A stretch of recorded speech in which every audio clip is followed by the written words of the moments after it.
Europe 1 soir, 19h-21h, Pierre de Villeneuve. Toujours en compagnie de Jules Torres et de Georges Fenech, et nous accueillons Jean Le Suc. Bonsoir monsieur. Bonsoir. Vous êtes candidat de la majorité présidentielle pour la 2e circonscription de Paris, 5e, 6e, 7e arrondissement.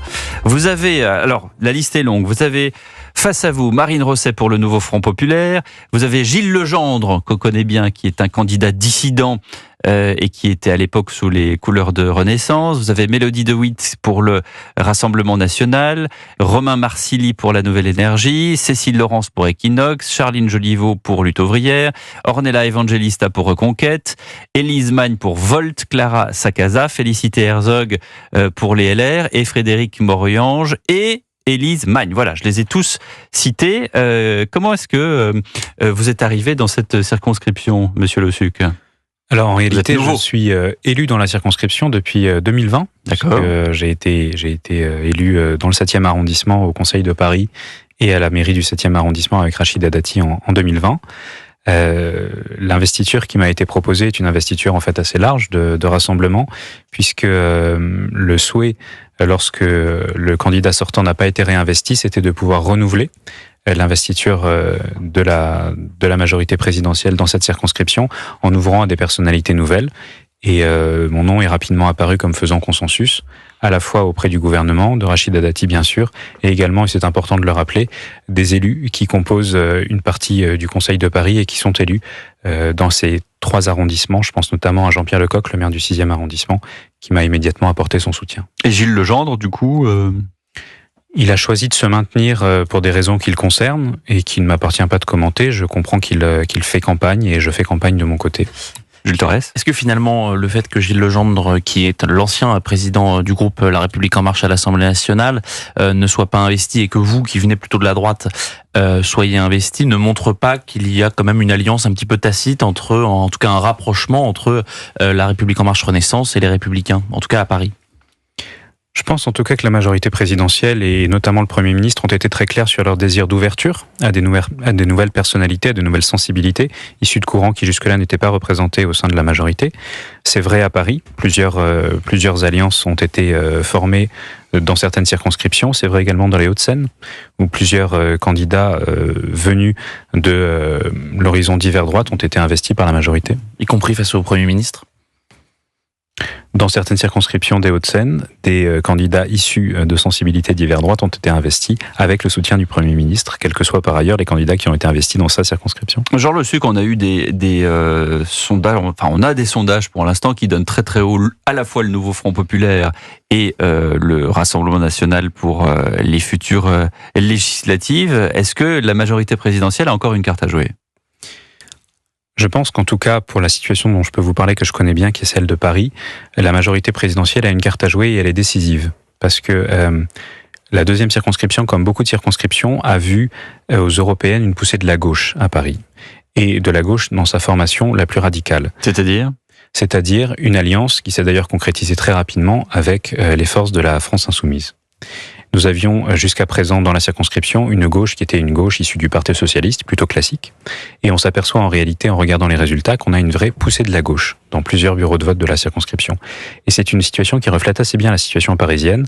Nous avons d'une manière générale une tendance à l'union des forces de la gauche. Face à elle, je pense qu'il est important d'avoir une candidature de rassemblement. C'est vrai dans beaucoup de circonscriptions, et c'est le cas dans la mienne. Et cette gauche, comment est-ce que la qualifieriez-vous au vu des circonstances très très récentes, notamment avec le viol de cet enfant de 12 ans, ce viol à caractère antisémite, et notamment les réactions des uns et des autres face à cela, et notamment lors des manifestations qui ont lieu en ce moment? Bien, vous l'avez dit, c'est une gauche de l'ambiguïté, c'est une gauche qui n'est pas à l'aise sur certaines questions fondamentales. Comme sur l'antisémitisme. Comme sur l'antisémitisme, par exemple. C'est une gauche qui n'est pas à l'aise sur des questions d'indignation, qui a une tendance à avoir l'indignation à géométrie variable. C'est une gauche avec laquelle on a l'impression de se heurter à un mur parce qu'il n'est plus possible de dialoguer. Georges Fenech ? Pardonnez-moi, mais je pense que l'électeur aura quand même un peu de mal à s'y retrouver. Hein. Parce qu'au fond, vous étiez au départ LR. J'ai été dans l'opposition à Paris avec Rachida Dati, vous avez fait une carrière jusque-là LR. Oui. Là, tout d'un coup, vous êtes majorité présidentielle Renaissance. Bon. Et il y a sur les bulletins, sur la table, les bulletins de vote, il y aura une LR. alors que vous êtes un ancien LR.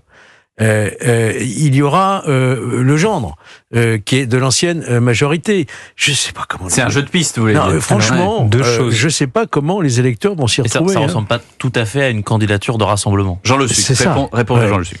Deux choses à ce sujet. Il n'y a pas une candidature LR dans la circonscription. Il m'a semblé y a que vous une disiez qu'il y avait personne une qui se réclame de l'investiture LR qu'elle n'a pas eue. Elle est dans une aventure personnelle qu'il ne m'appartient pas de commenter, mais ça n'est pas une candidature du parti Les Républicains. Vous voulez dire qu'elle n'aura pas l'investiture? Elle n'a pas eu l'investiture. Même si elle n'a pas eu, mais est-ce que vous êtes sûr et qu'elle ne l'aura pas? Elle ne l'aura pas. À votre connaissance, elle ne l'aura pas. Ni Canal historique, ni Canal Ciotti. À ma connaissance, ni Canal historique, Alors, ni Canal Ciotti. Alors, elle ne pourra pas arguer de ça. Donc, elle ne pourra pas arguer de cette investiture. Elle joue sur l'ambiguïté. Et l'autre point que vous vouliez souligner? Parce qu'il y avait 2 points. Et l'autre point que je voudrais souligner, c'est qu'on assiste quand même, qu'on le veuille ou non, depuis 2017, dans toutes les formations politiques, à droite comme à gauche, à une recomposition profonde du spectre politique. Nous avons lancé avec Rachida Dati depuis 2020 une grande alliance à Paris, au Conseil de Paris, contre Anne Hidalgo, qui regroupe des forces qui vont du centre vers la droite.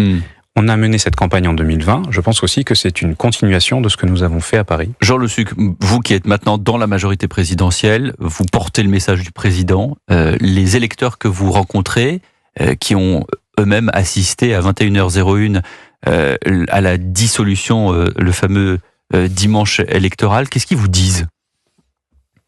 Les électeurs vont d'un sentiment à l'autre. Le premier sentiment, ça a été la prise de conscience des conséquences de la décision de la dissolution, c'est-à-dire le fait de devoir à nouveau se prononcer sur une assemblée législative, une assemblée nationale, de devoir aller voter pour des députés. Ça, c'est un sentiment, je dirais, qui a été le premier sentiment que les électeurs vous donnent. Et le deuxième, c'est qu'ensuite, en tout cas dans la circonscription, pour ceux que je fréquente quand même beaucoup en ce moment, le deuxième, c'est un souci qui est réel, c'est de se dire que le pays vit dans une situation difficile et qu'ils ont une responsabilité importante. La responsabilité qu'ils veulent prendre, c'est celle de ne pas confier le pays aux extrêmes. Ils sont en colère contre le président de la République. Ils sont en colère d'une manière générale contre la situation du pays. Et ça a été provoqué par le président. Ça a été provoqué par le résultat des élections européennes et les conséquences qu'en a tiré le président. On peut commenter pendant plusieurs jours les conséquences qu'en a tiré le président et le choix qu'il a fait. La réalité, c'est qu'aujourd'hui, le 30 juin, il y a le premier tour des élections législatives. Merci beaucoup, Jean Le Suc. Merci, Jules Torres. Merci, Georges Fenech. Ainsi prend fin cette première heure d'Europe 1 Soir. Dans un instant, le journal de 20h. À 20h10, Laure Lavalette, députée sortante RN du Var. Et nous continuerons la discussion également sur l'antisémitisme en France avec Maître Alain Jakubowicz qui sera notre invité à 20h30.